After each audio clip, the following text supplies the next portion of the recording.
মিম, reels সহ নানান জায়গার নানান খবর আমাদের সারাদিনই সোশ্যাল মিডিয়ায় আটকে রাখে। তাই মোবাইলের স্ক্রিন জুড়ে আঙুল চালিয়ে যাওয়া আমাদের অনেকেরই দৈনন্দিন জীবনের অংশ। হয়তো অপেক্ষা করতে করতে কয়েক সেকেন্ডের জন্য কিংবা ঘুমানোর আগে একবার হাতে নিয়ে ঘন্টার পর ঘন্টা পার করি আমরা।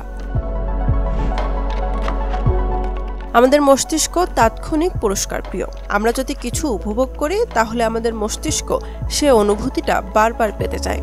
মস্তিষ্কের এই রিওয়ার্ড সিস্টেমের কারণেই আমরা ফোন স্ক্রলিংয়ে এতটা আসক্ত হয়ে পড়ি। কিন্তু স্ক্রলিংয়ের এই আসক্তি থেকে কিভাবে মুক্তি পেতে পারি? এক্ষেত্রে প্রথমেই সচেতনভাবে নিজেকে ফোন থেকে দূরে রাখতে হবে। যেসব জায়গায় ফোন নেওয়া জরুরি নয় সেখানে তার নিজের সাথে না রাখাই ভালো, যেমন হাঁটতে বের হলে বা পরিবারের সবাই মিলে আড্ডা দিতে বসলে। শুধুমাত্র ফোনের সময় দেখতে গিয়েও আমরা স্ক্রলিংয়ে আটকে যাই। এক্ষেত্রে হাতঘড়ি ব্যবহার করা যেতে পারে। এসব ছোট ছোট পরিবর্তন আনলে স্ক্রিন টাইম অনেকটাই কমে আসবে। এছাড়াও কোনো অ্যাপে ঢোকা বা ব্যবহারের সময় আমাদের নিজেকে প্রশ্ন করতে হবে, কেন আমরা এটা ব্যবহার করছি? ব্যবহার করা কি এই মুহূর্তে জরুরি? নিজেকে এভাবে প্রশ্নের জালে বেঁধে রাখলে আমাদের মনোযোগও অন্যদিকে ঘুরে যাবে।